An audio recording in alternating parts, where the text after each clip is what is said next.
Wei Lao Sư, Wan Sang Hao. Selamat malam.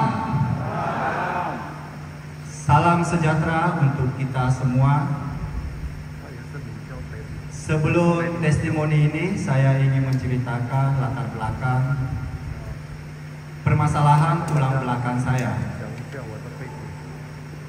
Pada bulan April tahun 2024, 2023.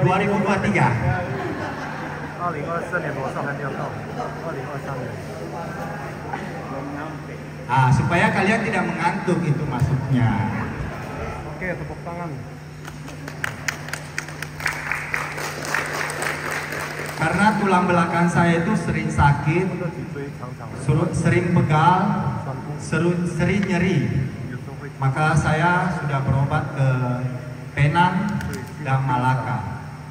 Ternyata hasil MRI-nya di ruas ke-6 tulang saya ada satu mengecil. Jadi saran dari dokter pada waktu sakit itu dikasih obat nyeri, obat sakit. Terus disuruh fisioterapi. Fisioterapi itu saya lakukan waktu pulang ke Jayapura. Saya lakukan di rumah sakit Provita. Sekalian promosi. Jadi saya sudah melakukan beberapa kali. Tapi setelah melakukan fisioterapi itu rasanya memang enak. Tapi tidak menyembuhkan. Karena ada rasa kebosanan juga bahwa harus selalu pergi fisioterapi. Akhirnya saya merubah kebiasaan saya yang lama.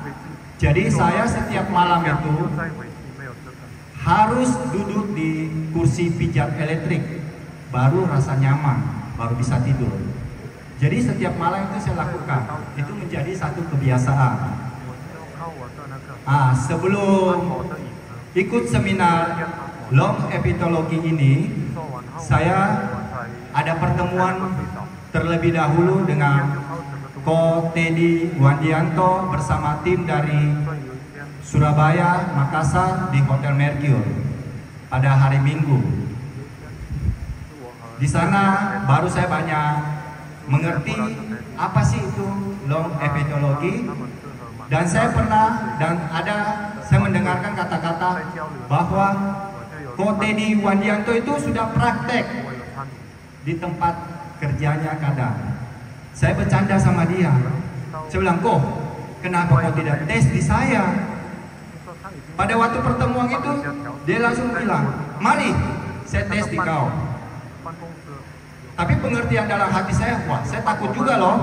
Karena katanya itu kalau buka cakra, bisa jadi roh-roh yang lain bisa masuk kepada kita. Jadi saya takut loh.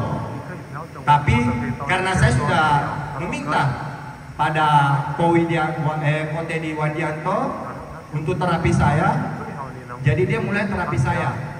Tapi saya fokusnya pada satu titik. Saya karena takut juga, maksudnya kita orang beragama, takut juga ada roh-roh yang lain masuk. Jadi nafas saya tarik dalam hati, Yesus, Yesus. Saya fokus pada itu. Karena saya beragama Kristen Katolik. Saya tidak fokus pada tangan dia yang di belakang pinggang saya. Nah, itu dilakukan selama 25 menit. Tapi setelah dia melakukan hal itu, saya merasa agak rileks, tidak nyeri. Tapi saya melawan pikiran saya lagi. Saya kebetulan saja. Pada waktu itu diajak kita untuk makan malam bersama. Tapi saya bilang, saya masih ada urusan, jadi saya tidak ikut. Setelah itu setelah urus-urusan saya, pulang jam 10 habis doa, saya tidak duduk di kursi pijat saya lagi. Tapi saya langsung tidur. Besok paginya ada lagi dibilang ada baksos di tempat ini. Saya datang lagi dan saya terapi lagi. Dan pada hari Seninnya saya sudah mengikuti pelajaran ini. saya sudah merasa lebih enak lagi waktu fisioterapi yang kedua. Setelah itu saya pulang karena Wi langsung bilang kita harus pulang praktek untuk keluarga kita. Jadi saya mau praktek ke anak saya karena dia sering batuk. Tapi anak saya bilang tidak mau. Apa itu? Akhirnya dia menolak dulu. Tapi istri saya yang mau. Jadi istri saya katanya pegal di sininya, jadi saya terapi di sini selama lebih 20 menit. Habis 20 menit itu setelah terapi doa, kita doa bersama pulang, saya juga langsung tidur. Tidak pergi lagi ke pijat listrik yang ada. Pada hari Selasa, hari Selasa saya datang lagi terapi 1 kali. Dan memang jodoh. Ini namanya jodoh. Saya terapi lagi dengan Ko Teddy Wadianto. Mungkin nama-nama Teddy ya, yang berjodoh. Jadi saya merasa sudah merasa lebih rileks, lebih nyaman, dan sampai saat ini sakitnya udah tidak seperti hari-hari sebelumnya. Jadi saya informasikan juga buat teman-teman bahwa ini semua adalah satu proses.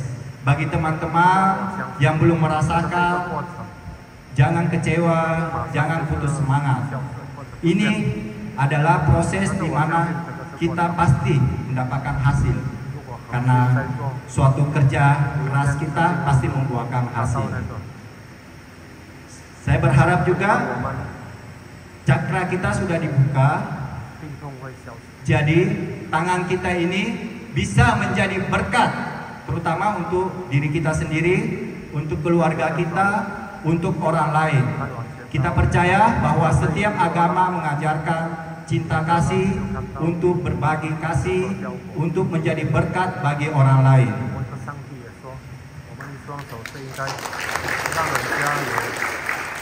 Satu lagi, khusus para pria, terutama yang sudah berusia di atas 50 tahun. Singkat cerita, tadi ada obrolan pagi sesama anggota Long Epitologi bahwa dia mencoba menaruh tangannya di alat senjatanya dia. Jadi ini khusus ini buat para pria, dan terbukti katanya pagi-pagi senjatanya full. Jadi mari kita para pria siap melakukan hal ini, baik untuk kita semua, untuk kesehatan kita. Terima kasih. Wei Laosu, xie. Oke, sekali lagi tepuk tangan buat Bapak Teddy Purwakayudi.